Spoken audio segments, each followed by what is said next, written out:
ladies and gentlemen, to the Just Acting Up show. We got a special guest in the building, so let's applaud for this king right quick, man. So Diallo Riddle, thank you for joining. I gotta say right off the bat, I don't know if I'm a king, man. I might just be like the Joker. I might be the court jester. You know what I mean? I might, that might be more my argument. King got to make a lot of hard decisions about who lives and who dies. I was telling Bashir the other day that one of the things that I'm most proud of is that what we do for a living, we make a good living, but we've never had to like go into companies. We have friends who, we went to college with, work in finance. Like they're people who like their whole gig is like going into companies deciding, okay, well, these two departments are redundant, so we're going to downsize these departments, and like they put people out of work. You know what I'm saying? Like I just that kind of stuff drives me.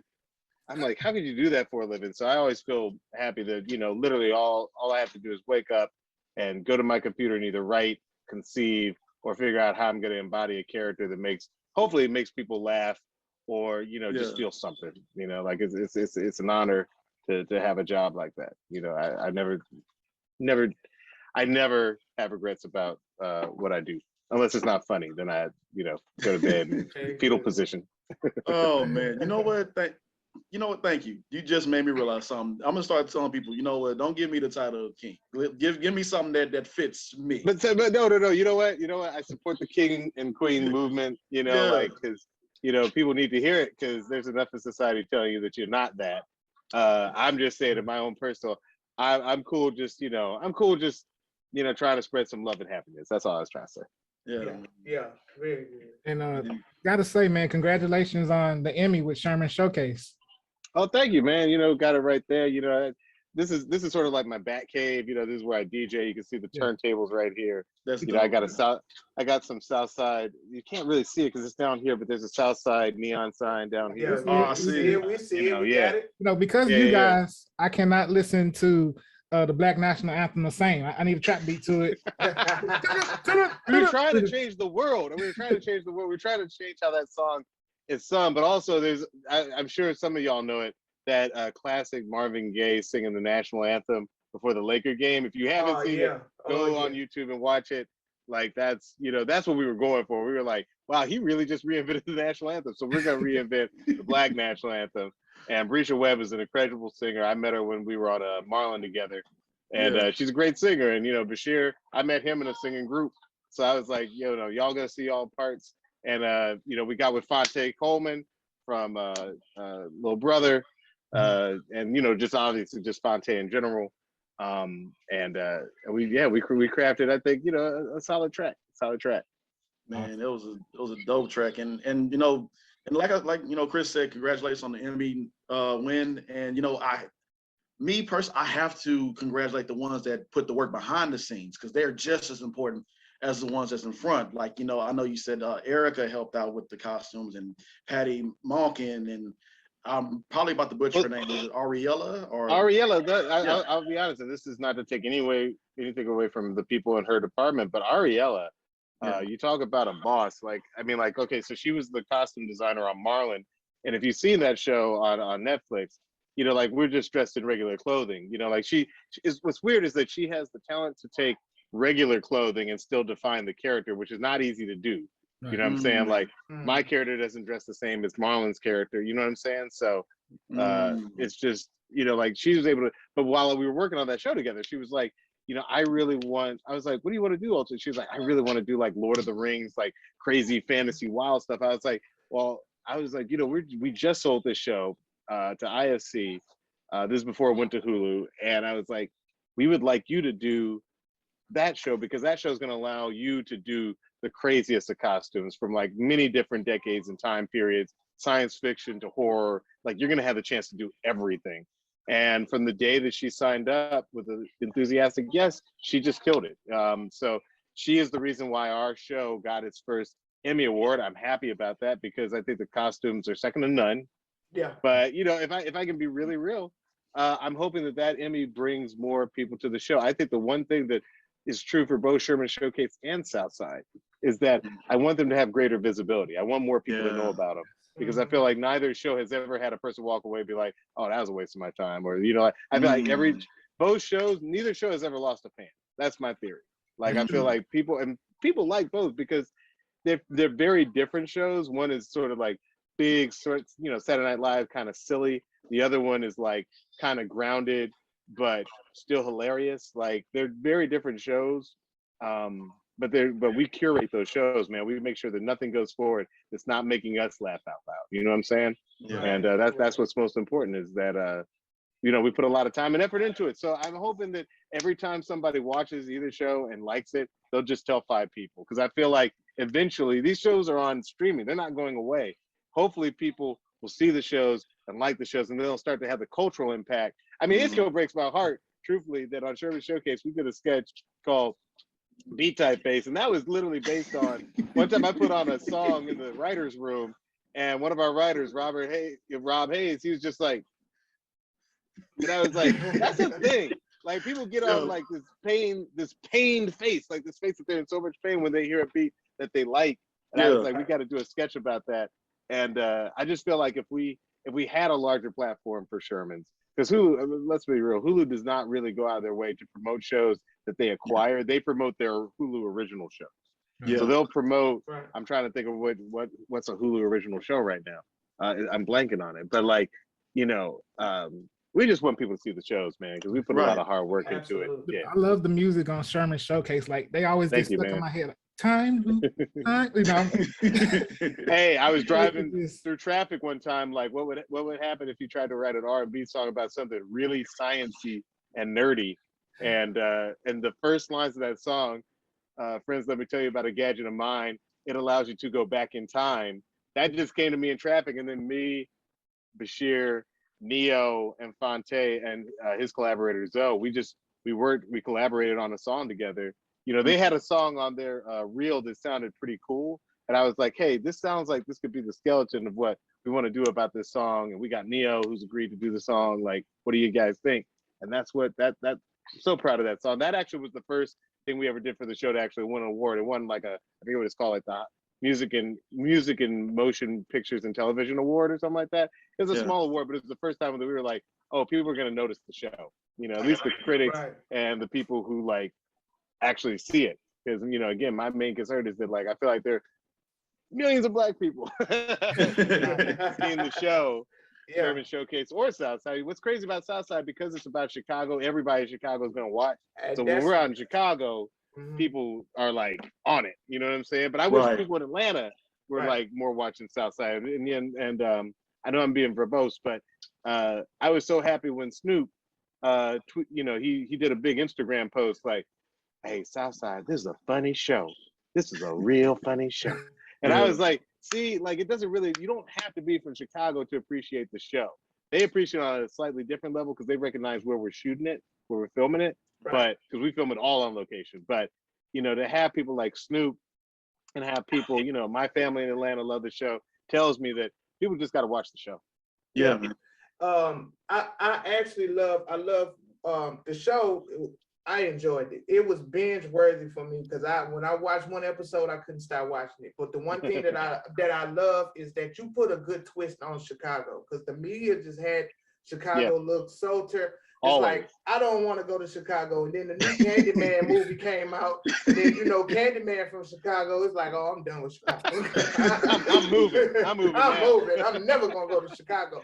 Man. But then when Southside come, it's like, man, it's so funny. So I commend you for that twist, Hey, let me tell you something.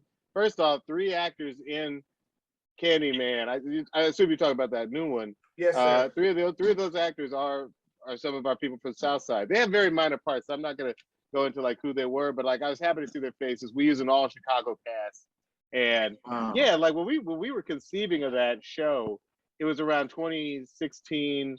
I think Trump was still running for office, and every time he opened his mouth, he was like talking bad about Obama, talking bad about Chicagoland. It's all violence. He's gonna make Hillary's gonna make the rest of the country just like Chicago. That gets under our skin because Bashir's from Chicago, I'm from Atlanta, everybody else involved in Southside, let me just say right out the bat, I'm the only person not from Chicago. Everybody from the writers to the cast, everybody from Chicago, but I'm from Atlanta. I'm from Southwest Atlanta. Southwest is a lot like Southside in the sense that like, it's got its issues. They shot up my junior prom, you know what I'm saying? Like we've got our issues, but at the end of the day, I love where I'm from. You know what I'm saying? Right. Like, I didn't wake up every day like looking out the window like, oh man, I ain't going out there today. Like, that's not what happens. Like, you know what I'm saying? Like, that's ridiculous. Only people not from these areas think that way. And so a big part of why we did Southside was to be like, if you actually are from the South Side, you will understand that like there are people in love on the South Side. There are brilliant brains on the South Side. There are family gatherings that you never see on the news. And part of the joke on the on the show Southside is that the worst thing that happens in every episode, like let's say somebody goes to a party and gets beat up, and so they spend the rest of the episode making up with that person.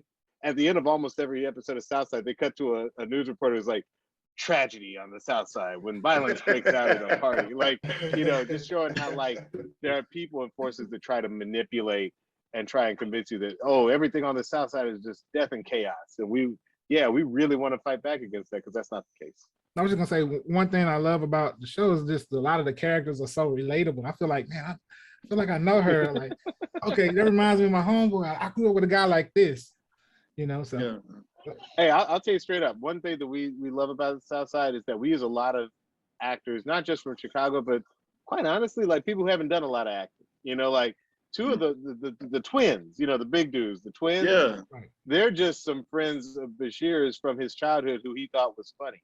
So he thought, hey, you know what? I'm gonna work with them. I'm gonna get their acting craft up, and I'm gonna put them in front of a camera because they make me laugh, and I think that I'm, you know, they could make others who don't know them laugh, and that's why so many of those characters are relatable. Because if you let Hollywood get a hold of your idea, a lot of times they'll just be like, well, you know what? Why don't you cast? So I don't want to throw anybody's name out there, but there's certain names who always get thrown out. Like, why don't you cast? And then it just starts to look like every other show with like these perfectly handsome dudes and these perfectly beautiful women who all look like they are from Los Angeles, you know what I'm saying? Or Buckhead in Atlanta, you know what I'm saying? But like on Southside, we did the casting almost exclusively from the South Side. There are a few North Siders who snuck in there, but I'm not gonna call them out. They're almost all from the South Side, not from the suburbs, but from like Inglewood and all the areas around that area. So, you know, we're proud of that. I think that's why they are so relatable. It's one of the first things, not to go back to it, but it's one of the first things Snoop Dogg said to us when he reached out. He was like, you know, these people remind me of the people I grew up with in Long Beach. And I'm like, yeah, because, you know, they haven't been trying to be acting their whole life. They're just funny people who we put in front of the camera. Right. Yeah, and that's what I love about it too, because like it's funny too, because like I told my supervisor, he's from Chicago. And so I said, hey, you ever heard of the show called Southside? And he was like, no. I said, you might want to check that out. And then when he watched it just this week, we got back from Labor Day break. He was like, hey man, I checked that show out, man, and it was awesome. It's funny. It makes him feel like home. So you guys are doing your job well.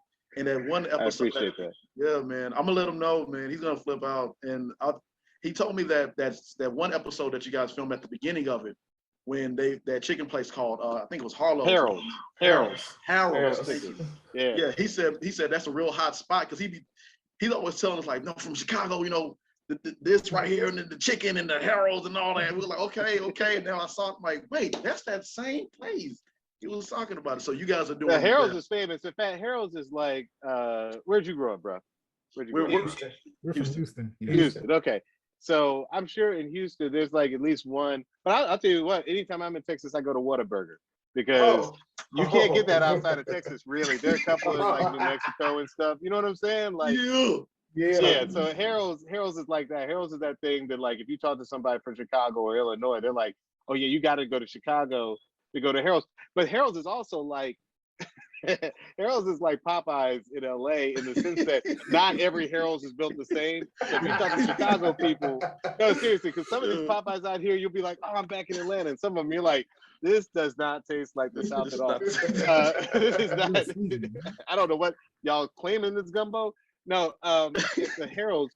Like the Harold's on 87th is not the same as the Harold's on, you know, like 105. You know what I'm saying? So like, it's, you know, people in the Harold's in Hyde Park. I thought that's the Obama's Harold's location. Gotcha. But every Harold's is a little bit different. And you talk to Chicago people, they all claim that their Harold's is the best Harold's. Gotcha, man. So quick question. Yeah. So I see you in LA now. And you had Whataburger. Did you have In-N-Out? I've had In-N-Out. So which to your you ain't gonna hurt my feelings if you say. Hey, I think you're gonna be happy to hear I'm a big fan of Whataburger. Okay, very good, because you would have hurt my feelings. Hey, one time, this is a joke. I tried to like Postmates that to another state. How much could it possibly cost? Needless to say, Postmates wasn't trying to hear it, but yeah, anytime I'm in Texas, I'm definitely. I'm gonna say something controversial. I think In-N-Out is a good burger. I don't understand what the hoopla is about. Like I just. I like to say animal style with the peppers on it. That's a good burger, but I mean, Five Guys kind of tastes like In-N-Out, y'all. Shake Shack has a different taste in burger. I don't know, man. Yeah. All these burgers are a little bit different, but the line around the block for In-N-Out, I'm just gonna be an outlier and say it's okay. But I had to really like the kids had to be like, Dad, take us to In-N-Out for me to be like at In-N-Out. Like, I feel like I'm gonna get some hate mail for that, but you just might. That's why I say, man. Yeah. Hey, people, y'all didn't put a gun to my head. It's my truth. I'm living my truth. Exactly. Nothing wrong with that, brother. Nothing wrong with that, brother. So, and so, one of my favorite episodes from South. There's so many. I feel like since the Boondocks left us. You guys, you guys picked it up. Like that's great. That's great company. Also, that's really sad that you mentioned the Boondocks because that has not been on the air for a very long time. It's good. And that's what's so, dude, it's so crazy about it because we're all looking for that one or two great shows, bro. Like we need that comedy because it's always something serious. I can't do reality shows, but honestly, I didn't do any reality shows until just the pandemic, and during the pandemic. Because my wife watches those housewives shows, I started watching them, and I'm not gonna lie, I definitely started getting into them a little bit. But it took a global pandemic, killing millions of people, for me to start watching. Because I had an issue with Housewives of Atlanta only because I'm from Atlanta, and I felt like its representation of Atlanta.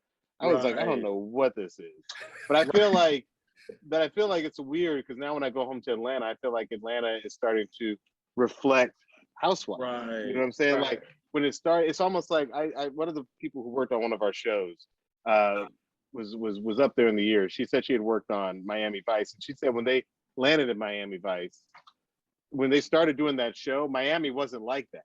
But by the time they were wrapping that show up, everybody was wearing the neon suits. They had the flashy, like they had started to copy the show. So I feel like to a certain extent, shows start to copy, where they're from, but I'm honored to be in the same class as Boondocks. We've known Aaron Magruder for a long time. Like we've known Aaron. I feel like me and Bashir, we've been around so long. People don't realize like they see Sherman's and Southside popping up, and they think it's like an overnight success thing. But like we came to Hollywood about the same time Aaron did. We came to Hollywood about the same time as Donald Glover did. Like Donald was like maybe 3 years behind us, but like we used to watch Derek Comedy. His old sketch crew, and we were friends with him. Like we were supposed to actually have him in our first HBO pilot, because he was like, "Look, I'm gonna focus on this Childish Gambino project I'm about to start up, but I want to be on a show about Atlanta, and I know you guys, I know you're from Atlanta, so like since y'all doing a show about Atlanta, I'll be on that show." And so we were gonna have him play the role of Curtis, and by the time we actually got into production, Childish Gambino had blown up so big. Yeah. And he was like, now I'm working on my own Atlanta show. We were like, go forth and do that. And by the way, we love Atlanta. We still love Donald. Like that's all love. It's ironic that we gave that role to Jaden Smith, who is buddies with Donald, and Jaden kind of killed it. My goal in life sometimes is just to release the 2 pilots we did for HBO between 2013 and 2016, because I think either pilot, they were very different shows, but either pilot, both of them set in Atlanta, could have been hits. They could have been great, but I think the industry's messed up in the sense that by the time Donald's show came out, our show suspiciously got dropped. And I believe to this day that some executives said, well, do we really need 2 black shows set in Atlanta, with this age group? Like, yes, we do. I think, I mean, well, here's the thing, they would never say, do we really need 2 shows set in New York with white people? Like that would never like Bob, go out, get some air. You're talking crazy. I think that we did suffer from that. I think we suffered from that, if I'm being honest. And it's very inspiring, man, because ourselves, we're actors and writers as well, and just to see your journey, with you and Bashir, and just where you've come from that. What was that moment like when you had that aha moment that like I've arrived? What was that moment like for you? Or have you had that moment yet? Oh, wow. You know what? I don't think I've had that moment yet. Well, you know what? I'll say this. There've been 3 times when I was like, okay, there's nothing bad about this, because I'm a negative person. I'm like, the 3 times when I was like, okay, I won't complain about it. One was when we got our job. Our first job in TV was at Chocolate News with David Allen Greer, but we were there for like 3 months. We were the baby writers on the show. Like, none of our jokes made it to air. So we always said that it was weird when people would say, hey, I like Chocolate News, because we would be like, we didn't get no jokes on that show. And if people were like, I hated Chocolate News, we was like, hey, we didn't get no jokes on that show. So it was like, it was a mixed bag. But I would say the first thing was when we ended up as writers at Jimmy Fallon. That was our first ability to write on a high profile show that was a hit. We wrote Slow Jam the News. We wrote History of Rap. Basically anytime Bashir was on camera with a Black person, they would usually call us up, and we would do that. So like most of the stuff with the Roots during that period, that was stuff that we wrote with them, and that was fun. That was our time in New York. We had a 4-year development process with HBO that was, just painful. It's ironic we're back at HBO Max with some of the same execs. We're with the execs who were cool, but some of the execs who were not cool, they kind of stymied and threw obstacles in our path that I don't even need to get into again. I feel like we mentioned it on the Breakfast Club and stuff. Right. But well, no, we already mentioned on the Breakfast Club. I have a feeling they don't listen to the Breakfast Club. I feel like they don't know Charlamagne the Guy. But we had a long 4 years. We were like really down and like just trying to figure out what was next. So I'd say the second period was when we got Sherman Showcase and Southside, both on the air, both got 100% Rotten Tomatoes. Like that felt like that was really good. Around the same time, I just as an actor ended up on the Marlon show. It's still what I get recognized, for the most. Me and Marlon were actually just in Mexico because he had some grieving he wanted to work through. So he took his girlfriend, I took my wife, and we just went down there. We still ended up like doing shots at the bar and stuff, and like wild out, have a good time, because that's just who Marlon is. He's a wild dude, but to his credit, he's 100% that dude. Like he's 100% that cool ass dude who is not shady, who's not gonna pull any crazy stuff on you. Like I've met so many people in this industry who are like household names, and I'm like, why can't you just be happy? Or why can't you just be normal? Or why can't you just, there's always like some huge fatal flaw. I will say that maybe because he comes from a big family where they all regulate each other and don't let anybody get too nuts. Like he's from that family, and trust me, you don't hang out with him without hanging out with, Damon Jr. and Dave and Big Damon and all of them. You know what I mean? Like I think family will help keep you grounded. So that was the second time. And the third time, last time, I know it's a long answer, but no worries. Just give you a lay of the land. Just recently when we got an overall deal. Those who aren't in the business should know that an overall deal is when a studio gives you a lump sum of money every year just to develop new shows. And so we are developing new shows, everything from like stuff involving superheroes in the DC universe, because we're at Warner Brothers, which is part of DC universe. And I'm excited about that because with Marvel, you got to jump through a million loops. DC, you just show up and say, hey, I'm gonna do a movie just about the Joker. And they're like, all right, go for it. I mean, Ta-Nehisi Coates, he's writing this next Superman movie right now with J.J. Abrams. Like they're definitely letting, some people, and specifically some people of color, take swings. So we're doing some big stuff for like DC, and then we're doing some really personal stuff. HBO killed our Atlanta projects, but I'm about to go back to Atlanta one more time and write something specifically about the unique family that I came up in. I'd love to have an exec tell me that I am writing, something generic when it's going to be very specific, because I'm one of 6 kids, and I feel like all of us are just really unique characters. And if it comes across as sort of like the Atlanta version of Southside, that's cool. If it comes off as its own Atlanta weird, cool show, that's cool. Because the one thing I think Atlanta still lacks between Donald's show and the Housewives is the Atlanta that I knew. I grew up, my father was a teacher at Spelman. My family was like friends with the mayor. So like we were part of that like class of people, like from the mayor to the head of the art galleries to all this kind of stuff, like that side of Atlanta. Nobody was trying to be a rapper. Nobody was trying to live in one of those Atlanta, one of those mansions, like we didn't have a lot of money. but we were definitely part of the cultural stew that is Atlanta. And that's the kind of show that I would love to write. So yeah, I think right now we're in a position where if we act smart and we stick to it, we could see, 3 or 4 shows come, to streamers and to TV very soon. Nice. Cool. That's awesome.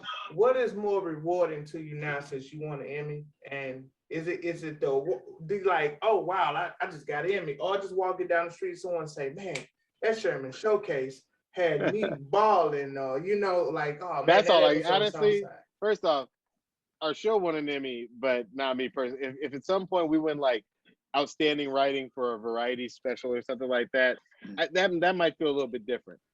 We did win an NAACP. No, we got nominated for an NAACP. Got nominated, yeah. Right. We did not win. We lost to Sesame Street, y'all. We lost to Sesame Street. We were Apparently, just talking about Sesame Street. the puppets knew more about being black than me. So, look. Know what you should do, man? Oh, no, shout out to Jim Henson. Shout out to Jim Henson. No, go ahead. I was about to say, man, you know what? You might as well go ahead and say, oh, Sesame Street, right? Okay, man, I got you. Let me write a skit about us. Let's write a Sherman Showcase sketch about Sherman losing to some puppets made of felt and socks. I mean, think about that. They're blacker than us. I think we might have to write something about that. I don't know, man. No, you know what? What means the most to me is like when people stop me and they're like, when we were going down to Tulum, Mexico, like, somebody was like, I didn't hear it, but my wife was like, one of the people at the security thing was like whispering to the other two, like, hey, that's Stevie from Marlon. That means something to me because even though I wasn't a writer on it, I feel like I embodied that character for that show. When I was downtown one time and I saw someone wearing a Funk Monster t-shirt. If you know the Sherman Showcase, you know who the Funk Monster is. He's our version of the Soul Train. He's that character who jumps out of the ground and starts stomping on cop cars. Like that's the Funk Monster. I saw somebody downtown with a Funk Monster shirt and I was like, that's what I want, man. That's the kind of impact. That's all I care about. You know what I mean? I just want to know people are watching and enjoying the show enough to be like, oh, I'm gonna spend $20 on a t-shirt. I wish I got some of that money because I don't know where you got that shirt from, but that was clearly the Funk Monster. So even if you're bootlegging my characters on a shirt, I don't care. That means that there was at least a business plan there to make some money off of something that came out of our brain. So, and with Southside, like I said, when I go to Chicago, I feel the love.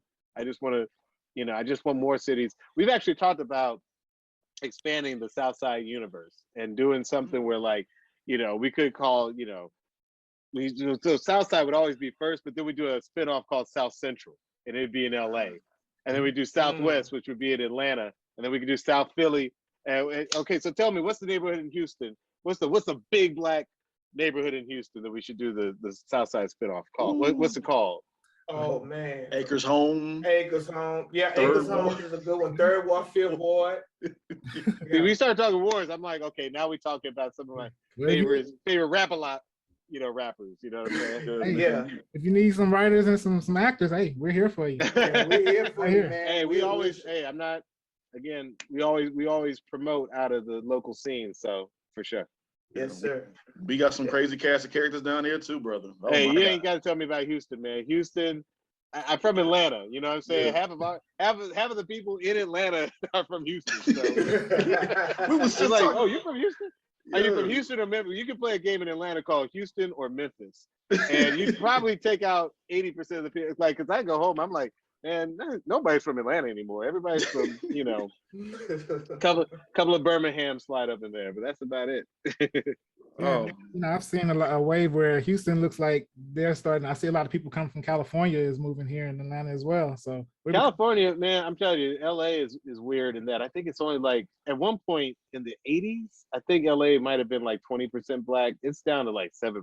Like so many people, and I think I know why. Like there was a time when like if you think about Boys in the Hood, Menace to Society, how do both of those movies end? The character who has their head screwed on tight moves to Atlanta. I think throughout the 90s, no, seriously, in both movies, somebody's like, hey, I'm moving to Atlanta. And you're supposed to think, oh, they're getting out of this. And Poetic Justice, didn't one of them move to the South too? Yeah, I'm pretty sure. Yeah, so, I'm telling you, like, for a while, like, it was like, move to Atlanta. And then Atlanta started getting Hollywood, so now people are like, hey, we're moving to Houston. We're moving to Memphis. Chattanooga. You know, like Black people spreading out. It's not a bad thing at all, but it makes it sad here in LA because I feel like the LA black scene is a little depressed, a little bit. But you know, I think to her credit, Issa Rae, who's also somebody who we're talking about working with right now. I feel like she's through Insecure, she sort of reminded people, oh no, there's still a black scene here in LA. And I know everybody like that show is like LA's version of Black Law and Order, because like every actor in New York at some point ended up as like a corpse or a witness on Law and Order. And I feel like everybody I know everybody in LA has pretty much ended up in like a small part on Insecure. I'm happy to say my small part on Insecure comes up in this season's premiere. I think it's October 24th. And I'm not gonna say who I show up as, but I was very happy to slide in through the Insecure door before it closed because this is their last season. Man, those are blessings right there, man. Those are man. blessings, man. Congrats to you. I'm happy to say, you know, even my silly little scene, I got Issa to break character. Like she was laughing for real. So I was like, oh, I can go home now. You know? Yeah, like my job is my job is done. I did my job, man. So, I made one improv moment and she broke character, and I was like, oh, this is good because you know we love Issa. We love it. Yes, job is accomplished, man. So besides all that, I mean, what does Diallo like to do in his spare time? Like from a long work week, like you just want to come home, just chill. DJ equipment, heart and soul right there. All day long. Drive my wife crazy. She's like, it's ironic is that she met me, I was a DJ, so I've not changed. But I do feel like there are times when she's like, oh, DJ. Like it is, you know what's great about DJing as opposed to Hollywood stuff where you have to write something that in my case, I have to show it to my writing partner, and then we have to agree, and then we go to a low-level executive, and then eventually it gets to a high-level executive, and then we got to plead on case, and then we got to go and talk to, you know, just a million. And then when you're shooting it, you got to talk to the director, you got to talk to the costume, and you got to talk to hair and makeup. Like everything is so collaborative, but when you're DJing, especially nowadays, like, you know, it's just you know what I'm saying? So if I decide the next song is this, that's just what happens, you know what I'm saying? And also I still love music. Like I can still remember the first album I bought. I can still remember the first single I bought. I can remember, because I'm old, I can remember the first CD I bought. And I can remember the first time I saw a DJ spin off his laptop, and I was like, oh, this is going to end DJing because people aren't going to need it. And it didn't end DJing, but it ended DJing as we knew it. Like, I'll tell you, when I used to buy like actual albums and records, like it took years to figure out, oh, this song blends with this song. Oh, I didn't, those songs, that one sounds upbeat, that one sounds slow, but they're actually the same tempo. Like nobody, you know, it doesn't take years anymore. The computer knows exactly what the BPM is. So, you know, DJ has changed a lot, but I still like new music. I was one of the first people to be like, I'm going to sit down and listen to Donda all the way through. I'm going to listen to Certified Lover Boy all the way through. Thank you. And then I'm going to get on these, you know, I pick out that phone because, you know, I have a lot of DJs here. And we don't agree on a lot of this stuff. So I just started going into a beef-heavy zone, but you know, but let me say something controversial. There are songs on both albums that I like. I'm not trying to be positive. I've worked with Drake. I've never worked with Kanye. This is not me trying to, you know, defend, you know, Drake's work or attack Kanye. Right. I truly do find like songs on both albums really, really good. And I think it's interesting that I like the Kid Cudi song on Drake, maybe a little bit more than the Kid Cudi song on Kanye. It's weird, it's complicated, but I sat there and listened to all 60 songs while I was driving around, and yeah. Anyway, side note, but now you see what I do when I am chilling, which is play music and talk music with other music people. That's why we do Sherman Showcase. I think that's why the music on Sherman Showcase is good, because it's an opportunity for me to put out music of my own. You know what I'm saying? So I don't want that music to be a joke. I'm not gonna spend 5 minutes on a song. Like, no, I'm trying to like go do music festivals. We did a music festival last year at Sherman Showcase. Not last year, right before the pandemic. Yeah. That was fun. That was super fun. They had 10,000 people dancing to, you know, a mixture of all the hits. But like, I was definitely slipping in some Sherman songs here and there. So you know, that to me is fun. I have to know, who wrote "Drop It Low for Jesus"? I'm gonna tell you straight up. So, you know, it was song day in the writers' room, and I was going around the room, and Zuri Salahuddin, Bashir's sister, was like, "So I have a song idea." She plays Stacy on Southside. She's one of the RTO workers on Southside. She was like, "I have an idea for a song called 'Drop It Low for Jesus,'" and I was like, okay, first of all, we're doing it. I was like, that is brilliant. And I was like, do you have a melody? And she like sang a basic melody into the phone. And I shipped that off to Fonte. And Fonte did this ridiculous song, like ridiculous music wrapped around it. Y'all know Fonte, right? Y'all know Fonte Coleman? So for those who don't know, Fonte was a rapper in a group called Little Brother. They were from North Carolina, famously. They were up North Cackalack.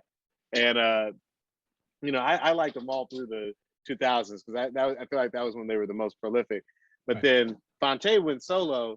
And if you don't know his music, you might also know him from the podcast, the Questlove host, Questlove Supreme. He's the other guy. He's the one who's always like, nigga. That's Fonte. And he's always, I mean, like his production skills and his partner's name is Zoe. I think technically his name is Lorenzo, but he goes by Zoe. Anytime I send them like a voice memo for a song or something, like I feel like them and a few of our other we have a few other collaborators for some of the more electronic or house or rock stuff. But we work together on this thing real collaboratively. And the song he sent back for Dropping Low for Jesus, we were like, wow, he killed it. So then we had Zuri sing the song because it was her pitch and it was her lyrics. It's apparently a song she used to sing to make her grandmother laugh, like since she was a kid. I mean, like the only thing that frustrates me is that a lot of people know that song. They don't know it's from Sherman Showcase. So anytime people bring it up, I'm like, it's from the show that we do. So, yeah, man. Oh, and like, gosh. we did the same process with Add Some Kente. I don't know if y'all know that song, but like, once again, Zuri had a melody. In that case, Bashir was like, let's do a song about Kente cloth. And so like we did a song about Kente cloth. Like we try to make songs that are actually good without making them like jokey. Like we're not gonna do a song called like, and watch me come up with an idea for a song, trying to come up with a bad idea for a song. But like we don't want to do silly songs. We want to do songs that you can actually, me as a DJ, could play in a club. You know what I'm saying? Like that's very important to me. Like the Lonely Island guys, like, when they were doing Lazy Sunday and I'm on a boat, like I was like, you can actually play these songs in a club at the right time. So that's what we always try to do. We always try to make songs you could, play and people wouldn't miss a step. I've done Kiss and Grind. As seen on Insecure, I've done the Kiss and Grind party here in LA. And I always make a habit of spinning Time Loop, Add Some Kende, Drop It Low for Jesus, like all the songs that we created for the show. Right. Man, so tell me about this. Just speaking of Drop It Low for Jesus, I know that's controversial. What is the process of like when you guys write something that you're like, oh, this might get us in trouble, but I'm gonna hand it to him anyway? Let me tell you something. Zuri wrote the vast majority of those words, right? Yeah. And then Fonte sent back that song, and I immediately loved it. But I'll be honest, like I'm not a PK. You know what I'm saying? I'm not somebody who went to church every Sunday. But Brescia Webb was. And I immediately was like, yo, Brescia, let me play you a song, okay? And Brescia was like, okay, sure. And then I was like, okay, Brescia, here comes the song. I'm gonna text it to you. And then you just sit back and wait. She wrote back like one of those like stun-faced emojis. And I was like, worried. But then she did the crying eyes one and was like, she's like, I love it. She's like, if we could drop it low for some of these people out here, we can drop it low for him. Right. And I was like, thank you, Brescia. I was like, that's all I need to hear. That's all I need to hear. So, Brescia Webb, if y'all don't like Dropping Low for Jesus, save the hate mail and the flames. Find Brescia Webb. She's on Instagram. I'm gonna throw Brescia under the book. If Brescia told me this is too controversial, we wouldn't have done it. But I love Brescia to death, and that's my homegirl. Yeah. Brescia said, by the way, Brescia said it was okay. By the way, I'd say half of the people I know are like, "Oh, y'all going to hell in gasoline pajamas," going to hell with a scholarship. Yeah, exactly. Trust me, I have heard all the "you're going to hell with" jokes that you can possibly come up with. But I'll say the other half are like, I'm religious. This is hilarious. You know what I'm saying? Like, so I think that because I always say it's my opinion that I only have a sense of humor because of God. So there you go. I don't think he's. I think he can laugh. And if he can't, you won't see me. Oh my gosh, man.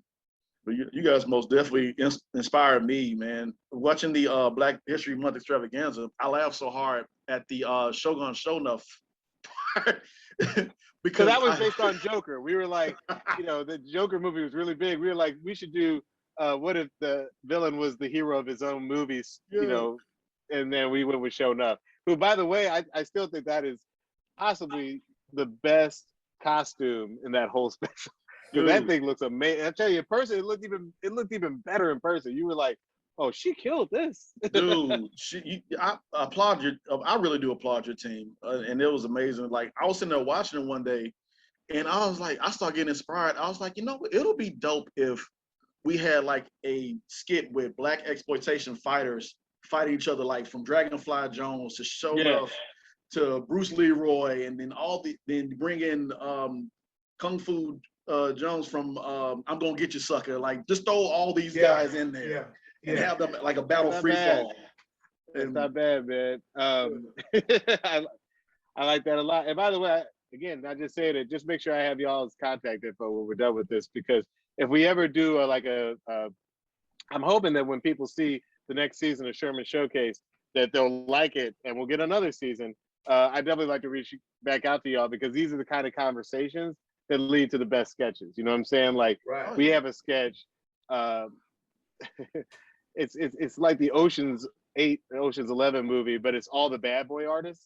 Like, I love those kind of moments. Because I love the one what you did with the Motown. With the Motown artists, right? Yeah, exactly. So now we want to do bad boy. Oh my God! You got Lil Kim, you got Lil C's, you got a whole bunch of people in there, and yeah, I think the Lil Kim joke is that we cast a different actress every time. That is classic, dude. So every time you cut to Lil Kim, she look a little different. I mean, oh, I think you gotta have Cassie in there being like, well, I'm a bad boy artist, and they're like, really? Are you really a bad boy artist? I think these are the kind of conversations that we have that, again, we were talking about Aaliyah in Queen of the Damned, and that was how we ended up doing that Black vampire sketch. You know what I'm saying? Which was another amazing costume, because we had my girl Jasmine Crofton, who's going to be in season 2 of Southside, but she played Vanity in the. We had her play all the people. She played Vanity in the Shona sketch, and she was Aaliyah in the Black vampire sketch. And both times I thought, like, hair, makeup, costume, like they transformed her into these people. So again, it takes a lot. I gotta give a shout out to our director, Matt Piedmont. He makes that show look like it's so expensive, and I'll tell you, we have no budget. Like our budget is, if I had a Southside budget on Sherman Showcase, trust me, you would see some crazy stuff. They're not even close budget wise. But the guy who directs Sherman Showcase is such a technician, and he knows just how to light it and to get the colors perfect. And where everybody's standing, like, he is a true director. I love him. And by the way, I love our director on Southside too, Michael Blyden. They're just two very different directors. One has to make it look real. Blyden has to make it look real. Matt Piedmont, he's got to make it look like art. But I feel like he makes everything on Sherman Showcase look like, you can hit pause and it looks like you're looking at an amazing painting. You know what I'm saying? So I just want to give a shout out to all our creative collaborators, because even on Southside, we won't have as much money. I would love if Southside had twice the music budget. We would clear so many more hip hop tracks by Lil Durk and house tracks that, by Lil Louis. We don't have the budget for it. I watch shows like Insecure. I'm like, damn, like they got a lot of money to clear this song. But we make do as best we can. Applaud everybody. Applaud everybody. Yeah, man. I applaud everybody on your team, man. The fake it till you make it, man. Like I tell everybody, like when who was it I was talking to when they was about to get married? They was like, we got to spend all this money on flowers. I'm like, man, them fake flowers, bro. They don't know. The picture looks. I always say, man, you have to make hard choices about, like, what is the audience going to see on the, like, there'll be times when people get caught up on a prop, and I'm like, honestly, we may not even see that prop in the frame.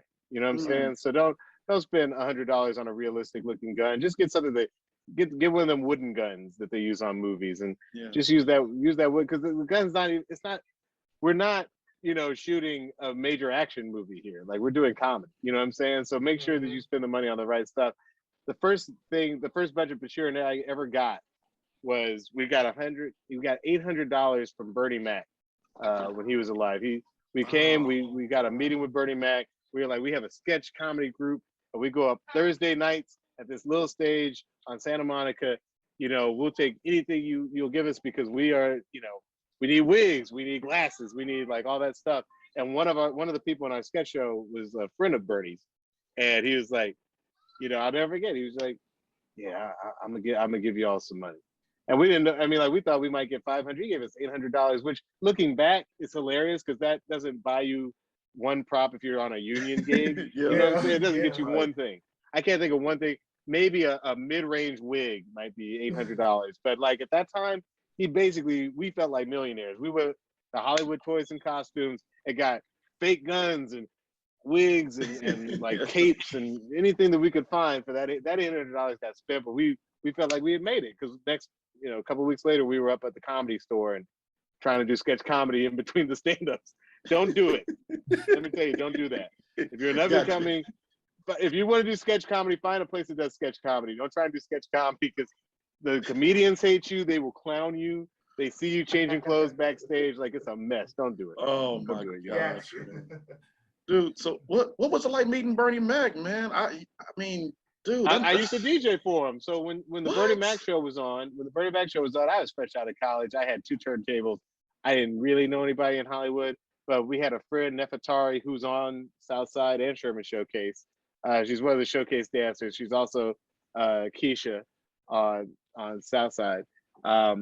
She was a PA for Bernie, specifically for Bernie. So she would come to me and say, "Hey, Bernie wants DJ for this party on the what lot was that? I think it was a CBS lot." And so I would just truck all my, that was still in the vinyl days. Like, I would pack all that stuff in my car, come up to the CBS lot and play a whole bunch of soul and funk for Bernie Mac and the cast of that show when they were still on the air. Wow. And it was funny, because when I got out there, I felt already like, wow, he doesn't seem the same in person. Like, he seems a little more frail. And nobody really knew that he was sick at that time. It's just like, it's like Chadwick. Like, I don't think too many people here, because I've seen Chadwick out. I just thought he was like losing the weight for a role or something. Sometimes you don't know who's sick. You know what I mean? So it's just one of those things where, like, I wish I know. But we were very thankful to Bernie in the meantime, and we invited him to the shows, and he never came. But like, the fact is, he broke us off a little bit of change when it meant a lot to us, and we were forever appreciative. That's cool, man. That is cool, man. Man, I wish we could keep you here like and talk forever, man. But I know you got a lot going on. You gotta get back to your family and the wedding. Man, well, thank you so much. Thank you, brother. Thank you. Thanks for having me, man. And for real, whoever set this up, make sure that you send my assistant Raja. Make sure you send her the contact info so we can stay in touch in case we get that season 3 room. Maybe we can talk. Most definitely. I got you. Most definitely. I have a confession to make. Okay. When Michael coming in with a confession. Here we go. I got a confession. When they first told me the name, they said it's Diallo. I said, okay, Diablo. They said no, it's Diallo. I said Diablo. So this whole 2 weeks out, I've been working on the name. They said, well, just say Mr. Riddler. Let's say Mr. Riddler. And then one night I had called James just out of the blue because I thought he was working his night shift gig. And I called them and I said, Diallo. Very good, Michael. You got it. Let me tell you something. I would love to be like a fly on the wall for your last week, because all you could do is say, "Oh, hey, Michael, who you interviewing this Saturday?" You were like, "I'm interviewing Diablo. He wrote Dropping Low for Jesus." And they're like, oh man, Michael, I don't know if you know what, do you? Don't say hi to Diablo for me though. Don't say hi. I can remember when I showed my mom Drop It Low for Jesus. To see her emotions as she went through the whole sketch. Was she at least laughing by the end? Was she at least laughing by the end? But at first she was like, Oh. I'll be in that number when the trumpets start to blow. Is my Once Bashir came in there, like, stop it. He came in. Okay. Well, see, that's us though, right? Like, I mean, like, I feel like because there are two of us, me and Bashir, like, we always will let you know that yes, we're aware that like there's another side to this story. So sometimes things will get completely crazy on Southside, and then it might be his character or my character comes and is like, whoa, you know what I'm saying? Like, we always let you know that like there's no such thing as a monolithic Black opinion on anything. You know what I'm saying? So there's some people want to drop in love for Jesus, and other people are like, y'all going to hell. Like we try to make it clear that there's all sides to everything. Dude, we see so many crazy posts on IG with people doing things at funerals and church, and I'm like, what is going on here? And they be fooling me sometimes because I saw that one thing at the funeral and I was like, oh my God, I'll never go to the internet again. And then somebody told me, oh no, that's a comedian. That's one of his bits. So, you know, it's hard to trust anything. I just stay off TikTok. If you're over 40, you get off TikTok. Yeah, just please do yourself a favor. Let the kids have TikTok. You stay on Facebook. Yeah, stay on Facebook. Stay in this pocket and don't venture off. Don't venture off, man. It's up to you after that. Oh man, Diallo brother, thank you again. Thanks for having me, man. All right, be safe. Appreciate it.